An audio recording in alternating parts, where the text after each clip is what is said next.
Olá, queridas irmãs, queridos irmãos.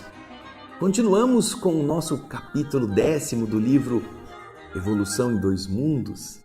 Estamos buscando retirar o espírito da letra, mostrando a você uma forma de ler que é agradável, que é compatível com a nossa pouca fluência em linguagens científicas mais profundas, sem perder o conteúdo do livro. E é isso que nós temos tentado já há muitos capítulos, ajudar você a não fugir do conteúdo desta obra e a extrair dele todo o potencial, toda a riqueza que ele nos apresenta. Então, no capítulo que estamos trabalhando, nós vamos debruçar novamente sobre a importância do pensamento. Como que foi este pensamento manifestado através da palavra? E essas diversas abordagens que André Luiz faz nos traz a noção de que agora, como ser animal, o princípio inteligente vai se desenvolvendo, mas ele não tem um pensamento contínuo, ainda são ideias, fragmentos, como nós veremos. Mas ele vai chegar ao reino hominal e ali ele já vai ter capacidades mais completas e já será um espírito. Não será mais um princípio de inteligência, ele será inteligente. Só que é uma ferramenta nova para ele, tanto a da fala quanto a da mente complexa. Ele vai ter que desenvolver isto. Então, agora, no capítulo 10, que nós estamos abordando desde a semana passada, a palavra e responsabilidade, nós vamos nos debruçar sobre o subtítulo, em continuação ao do programa passado, que vai tratar do pensamento contínuo. Você primeiro vai ver na tela o resumo que eu, André Ruiz, fiz dessa leitura de uma forma mais simples, menos técnica, para que a gente também aproveite aquilo que a nossa capacidade não de leigo, não de técnico, possa aproveitar. Vamos então ao primeiro slide do resumo. Vamos lá. O pensamento contínuo, veja só. A fala desenvolve a energia mental do homem primitivo. Olha que interessante. O homem tem que usar a mente agora, tem que desenvolver essa energia que está precisando se exteriorizar, adquirindo então o pensamento, a mobilidade e a elasticidade indispensáveis para a sua ampliação, o qual, se dilatando, esse pensamento mais dilatado, cria no mundo tribal um grande campo de energia sutil, onde as consciências encarnadas e desencarnadas se refletem umas nas outras. Olha só, se não é a referência que André Luiz faz ao mesmo tópico, ao mesmo tema que ele já apresentou lá no capítulo 6º. Nós já passamos por ele. No capítulo 6º, André Luiz termina o capítulo dizendo: com a supervisão celeste, o princípio inteligente gastou, desde o vírus e as bactérias das primeiras horas do protoplasma na Terra, mais ou menos 15 milhões de séculos, 1 bilhão e 500 milhões de anos, a fim de que ele pudesse, como ser pensante, embora na fase embrionária da razão, é o ser troglodita, é o homem das cavernas, lançar as suas primeiras emissões de pensamento contínuo para os espaços cósmicos. Quando o homem atinge o estágio de homem primitivo, ele começa a produzir, como se fosse um Wi-Fi, um campo eletromagnético que sai dele e cria em volta dele um ambiente próprio, um ambiente magnético, uma estrutura vibratória. E é aí que nós vamos começar a entender o que ele está dizendo neste trecho aqui. O pensamento contínuo. À medida que o homem atinge esse estágio, ele cria no campo da tribo. Ele está se reunindo agora com outros iguais. Este pensamento agora que se exterioriza para o cosmos, cria, como ele disse, um campo eletromagnético, onde ele pode se conectar com outros pensamentos de encarnados e com as influências vibratórias dos espíritos. Porque ele tem um Wi-Fi. O Wi-Fi, você emite o sinal e outro pega o sinal sem fio. Por isso que se chama Wi-Fi. Veja que interessante. Até então os bichos não tinham isto. Ou se tinham, era um pouco assim compreensível ou pouco estimulado. Não era da fase ainda em que eles se encontravam. Mas agora não. Volta nesse slide aqui do nosso primeiro resumo de hoje. Pensamento contínuo. Olha lá, ó. O homem com a energia mental desenvolvida agora, com o pensamento mais móvel e elástico, ele cria no mundo tribal um grande campo de energia sutil, onde as consciências encarnadas e desencarnadas se refletem umas nas outras. Agora é um campo de energia onde as consciências trocam informações, trocam contatos, tanto entre si, encarnados, quanto entre desencarnados e encarnados. Então você começa a perceber que o indivíduo tribal que morre, ele continua naquela região tribal, com a sua emissão mental chegando aos que estão vivos na carne, por causa deste campo elétrico que a mente passou a produzir e a exteriorizar. Se você desligar, por exemplo, o Wi-Fi da tomada elétrica, que vai gerar a emissão do sinal, todos os computadores que estiverem dependendo dele param de ter acesso à internet. Não estarão mais se comunicando entre si. Continuam vivos, mas não se comunicam, não acessam. Então, veja só que interessante.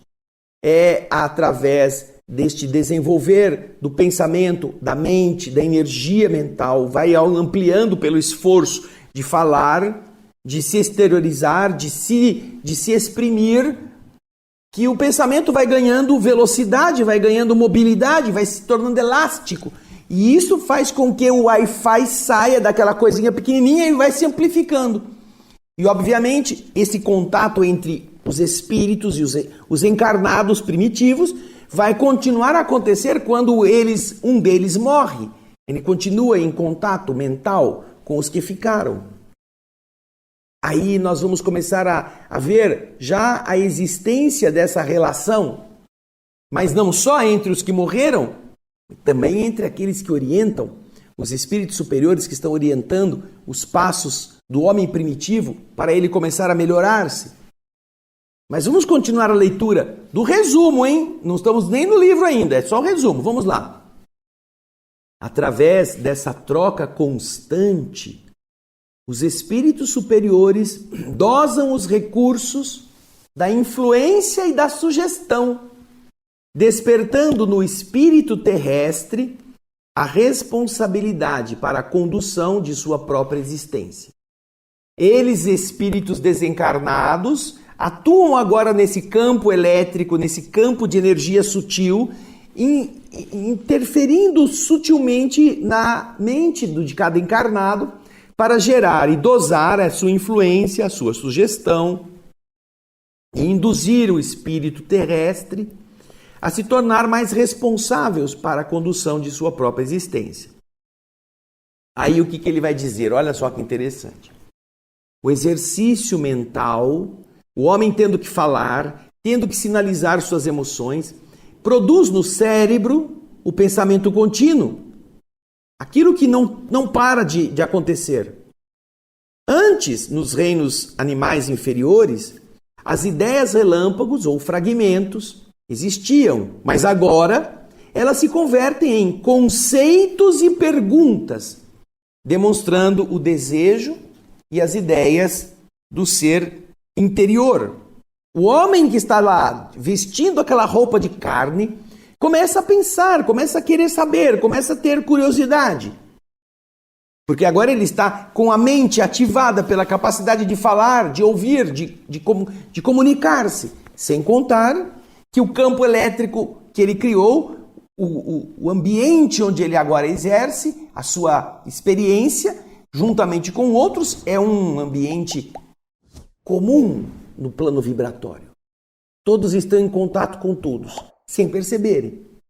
Mas isso abre todo um conjunto de possibilidades de intercâmbio mental, energético e também de influenciação espiritual sobre o encarnado. Vamos continuar a ler o resumo. Aí, o que acontece? O homem tem que pensar, mas ele estava assim, então, antes ele não pensava tanto, agora ele começa a pensar, começa a querer saber, começa a ir procurar outras maneiras de sobreviver, outras maneiras de ter comida, e esse esforço do pensamento, na medida em que o homem vai avançando, desenvolve nele a necessidade de um repouso mental. Pensar cansa. Ainda mais para quem não está tão acostumado no processo evolutivo. E então, esse repouso mental que ele precisa é chamado por André Luiz de meditação que ele tem que fazer sobre os problemas da vida. Ele não apenas observa, ele não apenas tira conclusões daquilo que ele está vendo, das coisas que estão acontecendo à sua volta. Ele tem que parar aquilo e combinar lá dentro. Ele tem que descansar a mente e meditar sobre os problemas da vida. E quando ele faz isso, ele caminha para fora da matéria física.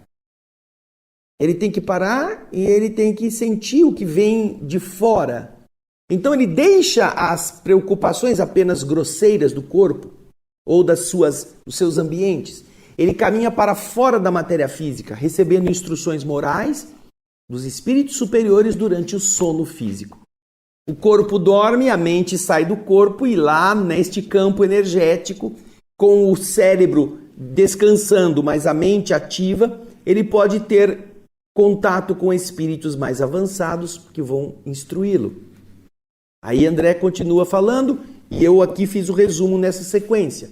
A ideia consciente produz a memória, que vai se automatizando. E aí você vê que uma vez que o espírito agora está manejando a estrutura cerebral, ele tem ideias, as ideias são lúcidas, e essas ideias lúcidas começam a ser arquivadas na memória. Ele não fica assim, agora eu vou ter que lembrar de tal coisa, agora eu vou guardar tal outra coisa. Ele vai assimilando. E essa memória vai se tornando automática. Ele não pensa mais, ele não precisa mais. Quando ele precisa, ele vai lá. Vamos supor que ele tenha encontrado em determinada região agreste uma poça d'água de um riachinho onde tem bastante peixe. Ele vai lá, pesca o peixe e fala, boa, aqui tem peixe. E eu vou esconder isso daqui dos meus concorrentes. Então ele corta os galhos de árvore, faz um tapume para ninguém encontrar. Aí ele vai para casa, leva para a caverna um monte de peixe e os seus filhos comem, eles comem, cozinham lá, fazem alguma coisa. Aí no dia seguinte eles vão dormir, tranquilo, barriga cheia, né? Aí vai ir para a cama. Aí no dia seguinte eles acordam e estão com fome. Imagina se ele não tivesse automatizado isso. Ele vai sair de novo sem rumo, vai procurar um dinossauro, vai procurar matar um macaco. Ai meu Deus, eu tenho que arrumar uma caça hoje, porque senão minha família não tem o que comer. Mas imediatamente, ele despertando, ele se recorda que tem o laguinho, peixe. Ele traz da memória arquivada, daquilo que está lá no ele não pensou mais naquilo, mas aquilo agora vem quando a emoção da fome surge, quando a exigência orgânica fala, eu quero comer, ele fala assim, comida, onde que é mais fácil? Eu caçar uma onça, um tigre de dente de sabre, um dinossauro, ou eu ir lá no laguinho pescar o peixe que já está me esperando? Então ele vai ao laguinho, então ele guarda o caminho, o trajeto, ele sabe quanto tempo leva, quanto tempo que ele voltar, ele vai ter que arrumar um jeito de trazer os bichos que ele conseguir pegar da água. Então você vê que tudo isso vai se automatizando. E isso até os dias de hoje. Nós muitas vezes vamos uma vez só num determinado lugar e a gente grava o caminho. Se precisar voltar lá, a gente usa pontos de referência e chega na segunda vez sem mapa. Sem o GPS, sem qualquer recurso tecnológico, desde que você tenha prestado atenção e arquivado aquelas imagens que levam você àquele local. Veja como é interessante o pensamento contínuo. E ele vai exigir cada vez mais do cérebro. Antes eram fragmentos.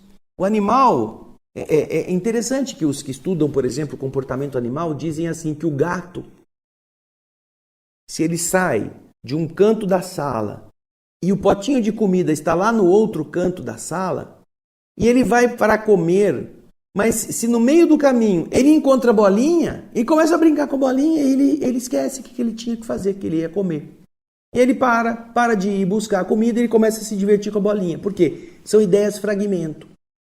Ele não tem a ideia guardada, eu estou com fome, eu vou comer. Depois eu venho e brinco com a bolinha. Não. Ele se distrai no meio do caminho e não vai fazer o que tinha inicialmente planejado. Então, ideias fragmentos são ideias assim, desconectadas umas das outras. E às vezes no reino animal isso é comum. Se desinteressam por aquilo que antes fazia parte da sua necessidade, agora ele se interessou por outra coisa. Quando o homem chega ao estágio de espírito, ele já não tem mais isso, ele tem as ideias que são contínuas. Por isso o pensamento contínuo. E exercitar o pensamento contínuo é uma coisa que desgasta, porque cansa, ele não está acostumado. Geralmente, e as pessoas que trabalham com o pensamento costumam dizer que você prestar atenção em um conteúdo denso por mais de X tempo, que você perde aquela concentração mais atenta, porque o seu cérebro cansou. E aí você começa a se distrair com outros objetos, com outras coisas, outras ideias. Parece que ele precisa de um fôlego. Então, alguns dizem que você ficar 2 horas em cima de um problema, seja um cálculo, seja uma estrutura mental de um aprendizado que você não tem dificuldade, que você não tem, aliás, facilidade, isso cansa mais do que você fazer um concreto e arrastar o concreto para preencher uma vala, que é um trabalho físico. Costumam então dizer que o trabalho mental ele consome mais energia que o trabalho físico. Pode parecer estranho, mas realmente é verdade. Aliás, o nosso cérebro consome uma quantidade de calorias muito maior do que outras partes do nosso corpo. E isso indica que ele tem um trabalho muito grande. E essa alimentação se faz necessária com a glicose, com os componentes minerais para o funcionamento neuronal, o armazenamento, a estruturação de todos os campos que o cérebro utiliza para poder fazer tudo ao mesmo tempo. Então você vê, né? Pensamento contínuo. O cara começou antes, não tá. Ele era o gato, ele era o cachorro, ele era o passarinho, ele era um. Agora ele é alguém que tem que arrumar um jeito de derrubar o passarinho que está lá em cima da árvore. E como é que ele vai fazer isso? Se ele subir, o passarinho foge. Se ele fizer barulho, o passarinho voa. Ele então tem que arrumar uma coisa para combinar uma agressão à distância, para acertar o passarinho, sem que o passarinho tenha tempo de voar. Tudo isso é muito complicado para o cara ficar pensando. Ele tem que fazer uma engenharia mental para ele descobrir como é que ele faz uma zarabatana. Ele pega um tubo lá de um bambuzinho, põe lá um dardo, aí ele tem que vedar o dardo para o dardo ter pressão com o sopro. E aí ele descobre uma maneira de chegar perto do passarinho de longe e atacar o bicho e para ele ter o que comer. Você vê como isso gera trabalho mental? Como isso vai fazendo ele ficar cansado, e aí depois que ele cansa, ele precisa descansar, então ele tem que pensar, puxa, será que valeu a pena? Eu tive esse trabalhão todo? Será que se eu fizer uma armadilha não é melhor? Dá menos trabalho, eu ponho lá uma isca, o passarinho desce, então ele tem que meditar, e é a partir daí que ele começa a sair dele mesmo, ele começa a deixar apenas o seu problema pessoal e vai ganhar a interiorização em relação às coisas que não são especificamente da matéria. É muito interessante esse conceito. Agora nós vamos ler o texto. Vamos lá. Pensamento contínuo. Com o exercício incessante e fácil da palavra, a energia mental do homem primitivo encontra irresistível desenvolvimento, por adquirir gradativamente a mobilidade e a elasticidade indispensáveis à expansão do pensamento, que, então, vagarosamente, paulatinamente, se dilata, estabelecendo no mundo tribal todo um oceano de energia sutil, em que as consciências encarnadas e desencarnadas se refletem, sem dificuldade, umas às outras. Valendo-se dessa instituição de troca constante, as inteligências divinas dosam os recursos da influência e da sugestão e convidam o espírito terrestre ao justo despertamento na responsabilidade com que lhe cabe conduzir a própria jornada. Pela compreensão progressiva entre as criaturas, por intermédio da palavra que assegura o pronto, o imediato intercâmbio, fundamenta-se no cérebro o pensamento contínuo e, por semelhante maravilha da alma, as ideias relâmpago, as ideias fragmentos da crisálida, do casulo da consciência no reino animal, se transformam em conceitos e indagações, demonstrando desejos e ideias de robusta substância, de robusto conteúdo interior.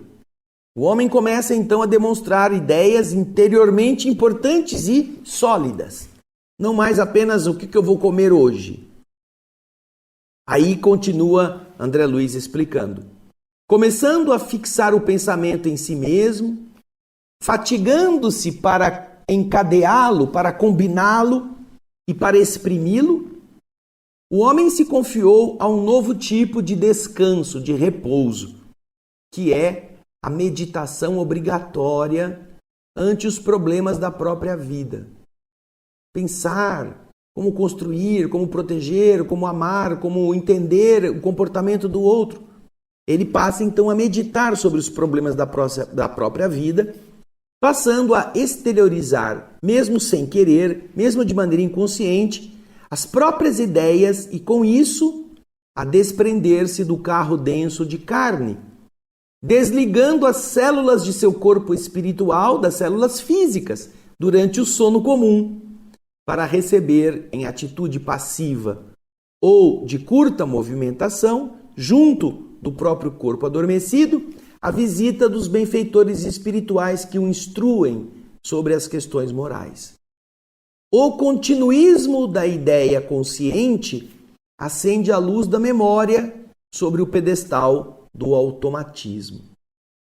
Essa é uma coisa importantíssima, que é justamente automatizar o nosso modo de guardar as coisas que já aprendemos. E você vê que graças a precisar descansar, o homem então vai facilitar que, através do sono, o cérebro entre em um descanso, cérebro físico, e ele possa ter o contato com as entidades que vão ficar perto dele, porque ele obviamente não tem ainda condições de avolumar o distanciamento dele em relação ao corpo, mas já estão numa mesma dimensão onde os espíritos amigos, os mentores, podem ajudá-lo a compreender sobre os motivos do que ele está passando, as dificuldades que ele tem que enfrentar.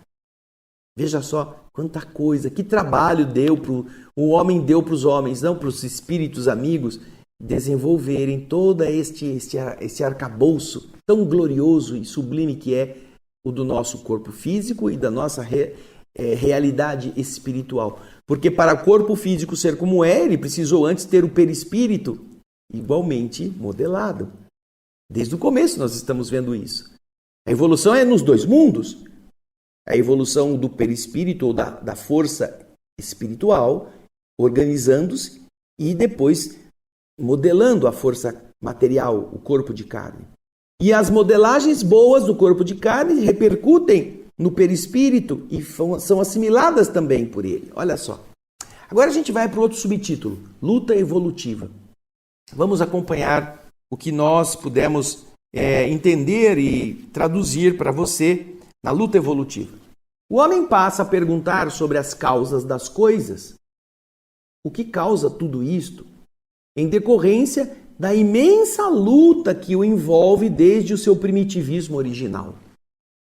Luta, o homem tem que lutar agora já num estágio mais avançado, num corpo mais completo, mas ainda assim rústico. Intuído pelos instrutores amigos, tem que aceitar princípios de renovação e de progresso. E aí ele vai desenvolver o quê? O amor-egoísmo, na convivência com a prole, que o obriga o exercício de pensar o campo íntimo. Ele vai ter que pensar, por que eu gosto desse, por que eu tenho que defendê-lo? Não somente os instintos que devem dirigir sua vontade e ato, já não são mais os instintos como era antigamente no reino dos bichos. As inteligências divinas nesta fase, depois de ele ter já atingido essa interiorização, elas se afastam um pouco para deixá-lo entregue a si mesmo, com o fim de desenvolver suas próprias diretrizes. Agora que ele já tem o pensamento contínuo, ele tem que começar a tirar conclusões por ele mesmo. Ele tem que, então, caiu, levanta. Está com dúvida, vai buscar resultado. Vai entender melhor como que as coisas acontecem. Então, essas inteligências divinas agora deixam ele um pouco entregue a ele mesmo. E aí, nesta fase, o homem sente-se sozinho e esmagado pela grandeza do universo. A ideia moral da vida ganha lugar no seu pensamento. Ideia moral. Até então, ele não tinha tanto isto. O sol surge e ele então olha aquilo tão forte, tão quente, tão poderoso e faz com que ele pense: este astro-rei sugere um criador oculto, uma força superior, enquanto que à noite, quando o sol se põe, a escuridão o assusta com visões nebulosas e pesadelos, simbolizando o combate entre a treva e a luz. Inclusive, no Egito Antigo, havia esta maneira de gerar no reino da noite a expectativa para que o sol surgisse no dia seguinte, porque era o sol que trazia a vida, a noite era a escuridão, era o medo. Então você vê que isto vai, desde o homem da caverna, vai colocá-lo numa situação de conflito entre ele e a natureza superior a ele, as forças da natureza. Tanto é que os primeiros deuses que o homem faz são os deuses referentes às forças da natureza. A ventania, o trovão, o raio, tudo isso. Vamos ver os dias da semana, não no português, mas vamos ver os dias na semana no inglês, no espanhol, no italiano. Lunedì, Monday, lua, moon, dia da lua. Lunedì, lunes em espanhol. Olha que interessante. Martedì, martes em espanhol. Você vai ver o quê? O planeta Marte, a Lua. Sunday, o dia do Sol. Saturday, o dia de Saturno. Em italiano, venerdì. E em espanhol, viernes, dia de Vênus. Jueves, giovedì, dia de Júpiter. Você vê então que o homem começa a marcar a sua vida pelas forças que ele admira e que ele não sabe como conter, como controlar. E ele está dizendo isso aqui. Vamos voltar ali. Então, o Sol sugere a existência de um Criador oculto, poderoso, e à noite o assusta o homem com visões nebulosas e pesadelos que simbolizam o combate entre a treva e a luz. O homem, então, nessa luta evolutiva, ele se acerca dos filhos e se acerca também dos seus semelhantes, diante da selva que o desafia, o perigo, o animal selvagem.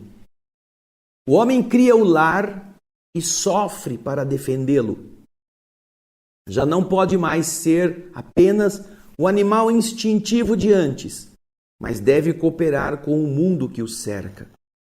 Então já há um outro ambiente para a sua mente, já outras necessidades que não apenas o de encher a barriga. Agora nascem filhos. Há atração entre um homem e uma mulher. Disto resulta um novo ser que agora depende deles e eles se sentem responsáveis no apego. Vamos então agora ler o que André Luiz escreveu, Luta Evolutiva. Entre a alma que pergunta, a existência que se expande, a ansiedade que se agrava e o espírito que responde ao espírito, no campo da intuição pura, desenha-se uma imensa luta. O homem que lascava a pedra e que se escondia na furna, escravizando os elementos com a violência da fera e matando indiscriminadamente para viver, solicitado pelos instrutores amigos que lhe amparam o caminho evolutivo, passou a questionar sobre o que causa todas as coisas. Constrangido, obrigado a aceitar os princípios de renovação e progresso, ele se refugia no amor-egoísmo. Começa a entender o amor como sendo coisa dele. Na intimidade da prole, que lhe ocupa o campo íntimo, lhe entretém as preocupações íntimas, ajudando-o a pensar. O homem então observa-se tocado por estranha transformação, por estranha metamorfose.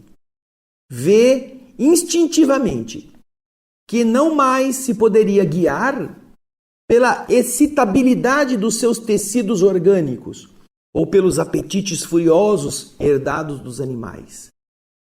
Desligado lentamente dos laços mais fortes que o prendiam às inteligências divinas, que tutelavam-no o desenvolvimento, para que se possam afirmar as suas próprias diretrizes, o homem então se sente sozinho, esmagado pela grandeza do universo. A ideia moral, não material, a ideia moral da vida começa a ocupar-lhe o crânio.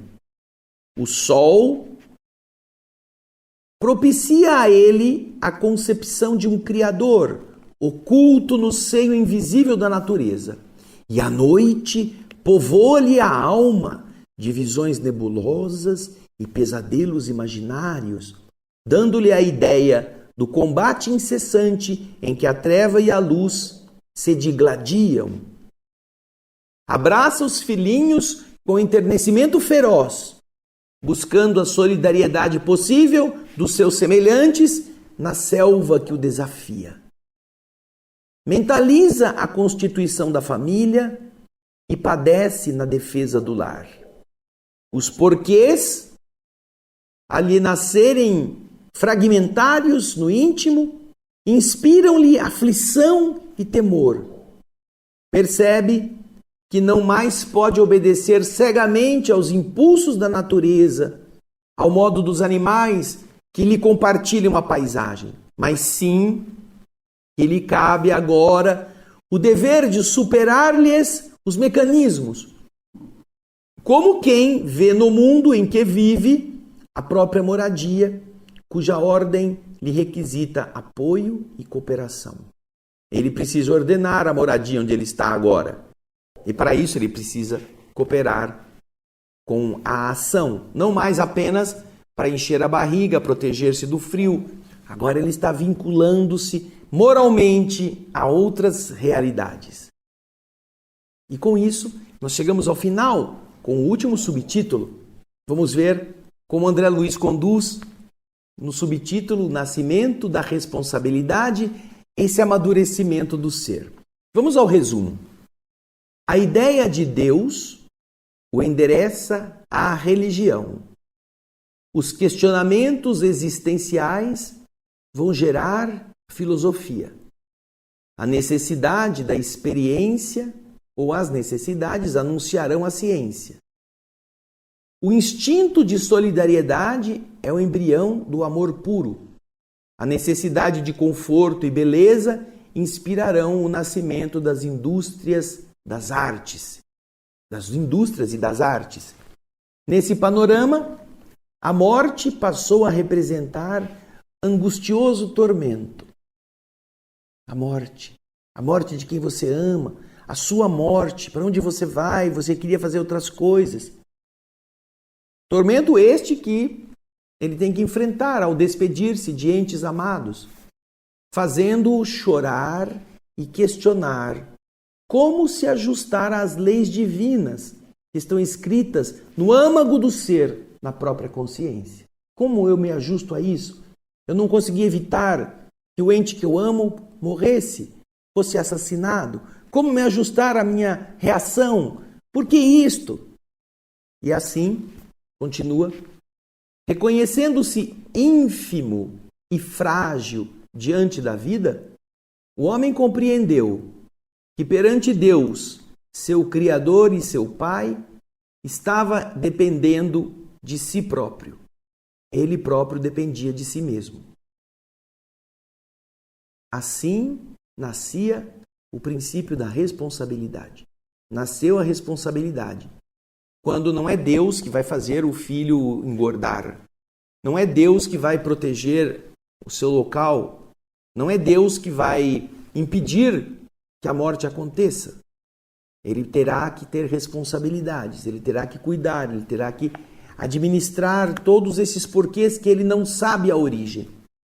E é isso que vai fazer com que o homem comece a ser não apenas o que caça, o que pesca, o que planta, mas o que vela, o que se preocupa, o que quer uma forma de resolver o problema.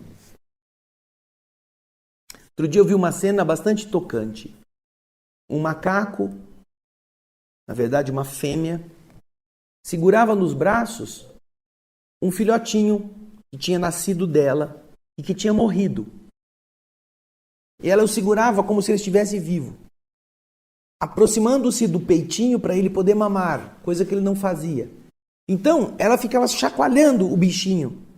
E como ele não respondia, ela jogava ele no chão, tipo assim, acorda, acorda, vem aqui. Ela jogava e pegava ele e guardava no peito.